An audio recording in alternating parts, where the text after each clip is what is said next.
Bonsoir Toronto. Bienvenue à la deuxième édition de notre émission intitulée La Voix des francophones. Aujourd'hui, nous avons un invité spécial, mais avant de commencer, la fois dernière, nous parlions de la culture, de la politique, de la langue, de l'intégration. Alors, aujourd'hui, nous avons un invité spécial qui est venu de très loin, qui est francophone et qui va venir nous témoigner de sa présence à Toronto. Mais à ma gauche, je vous présente Mano Odette. Vous l'avez vu la fois dernière. Est-ce que vous pouvez vous présenter, Mano? Bonsoir. Bonsoir, Georges. Bonsoir, Olivier. Merci, bonsoir. Et bonsoir à tous les francophones et francophiles de Toronto. Et je suis Odette Mano et je suis toujours enchantée d'être l'invitée de notre émission. Merci. Alors, on va continuer à ma droite avec notre invité d'honneur. Et puis, sachez que l'émission est animée par Yombo Georges. Et maintenant, je vous passe, monsieur. Merci, monsieur Georges, de me passer la parole. Je suis Olivier Ndjoko, de la République du Cameroun. Je ne suis pas résident de Toronto. Je viens de Windsor. Oui, j'ai fait le déplacement ce matin, nécessairement pour cette émission. Merci, je suis ravi d'être là aujourd'hui. Merci, monsieur Djoko. Est-ce que monsieur Djoko peut nous parler, en tant que francophone, ce qu'il exerce comme métier à Windsor? Je suis à l'université d'Ottawa, campus de Windsor. Je suis en deuxième année de la faculté d'éducation et c'est ce que je fais pour le moment, étudiant de profession pour le moment. Voilà. Pour ceux qui ne savent pas, la vocation d'enseignant comme à Toronto n'est pas facile pour nous, les francophones qui venons d'ailleurs.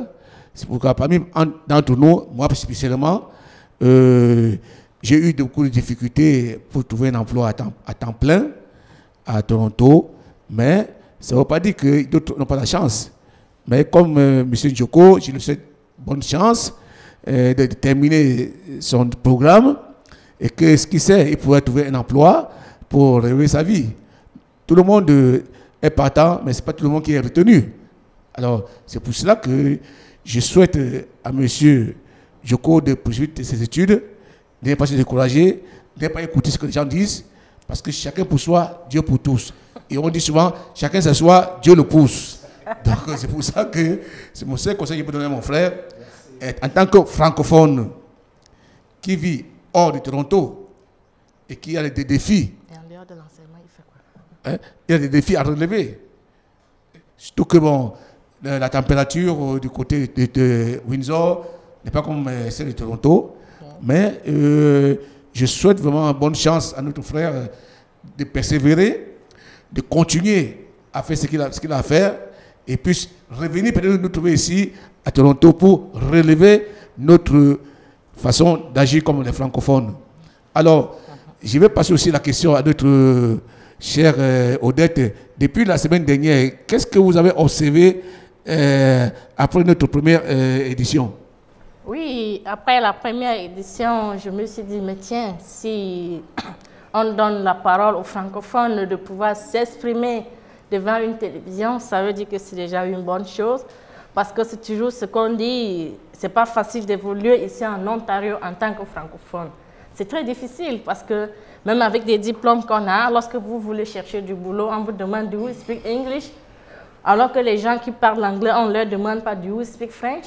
Donc c'est vraiment un blocage pour nous et j'aimerais bien que tous les francophones suivent cette émission, qu'ils essayent de venir, qu'ils s'expriment parce que nous avions des problèmes ici. Il faut que nous nous exprimions. C'est très important pour nous francophones. Merci Mano. Alors, je vais continuer sur ce cas de difficulté de trouver un emploi ici à Toronto pour nous les francophones. Mais vous savez, la plupart du temps, on recrute les gens qui ne parlent pas français dans nos postes clés où nous pouvons faire notre choix et s'épanouir. Mais ça ne veut rien dire. Nous, on va essayer de se battre et ce n'est pas tous qui vont au ciel. Donc on va se battre. Il y aura certains qui auront la chance d'en trouver, d'autres vont persévérer et puis la vie sera belle quoi. Donc j'appelle tous les francophones de Toronto à se réunir et à venir nous supporter dans notre programme ici à Regional Park pour les francophones. Donc ça fera que nous soyons vraiment à la hauteur de pouvoir faire les choses et puis nous battre, toujours battre dans la vie. La vie, il faut se battre jusqu'au jour où on va mourir. Alors, pour continuer, j'aimerais encore revenir sur le cas de notre frère Isaac Kaji, qui est mort il y a le 18 avril, il y a 3 semaines, à Toronto. Donc, c'est pour souhaiter à tous les Camerounais qui nous ont supportés le jour-là, qu'actuellement, le corps d'Isaac Kaji est acheminé au Cameroun et la semaine prochaine, il sera enterré dans son village à Bamoutou pour ceux qui connaissent le Cameroun. Donc, alors, merci de nous avoir reçus aujourd'hui. J'espère qu'on dira bonsoir à tout le monde et que l'émission va continuer prochainement. Est-ce que vous avez un dernier mot à dire, M. Djoko? Tout ce que je peux dire actuellement, c'est faire un coucou à mes camarades de classe qui ont fini hier avec nous. Dire un grand merci aux doyens de la faculté d'éducation. Dire un grand merci aux représentants du doyen qui nous a soutenus, sans oublier les enseignants, Madame Habib de l'école Monseigneur Jean-Noël, qui nous a supportés, et Madame Ashley, qui était mon encadreur, dont je dirais merci beaucoup, et merci de m'avoir invité pour cette émission qui est la voix des francophones. Je crois que ce n'est pas une émission qui doit s'arrêter de sitôt, parce que nous sommes là pour 4 mois. Je crois qu'il faudra faire un planning pour que presque la majorité des francophones de Toronto puissent passer et donner de leur expérience. Donc c'est tout ce que je peux dire aujourd'hui, en espérant que la semaine prochaine ou le mois prochain, je serai encore ici pour cette émission. Merci, M. Georges. Merci beaucoup, M. Djoko. Alors, Manu, Odette, est-ce que vous avez un dernier mot à nous signifier de ce soir pour dire bonsoir à nos spectateurs? Juste pour dire que je suis toujours très ravie de me retrouver dans un cadre à Toronto où je peux m'exprimer en français.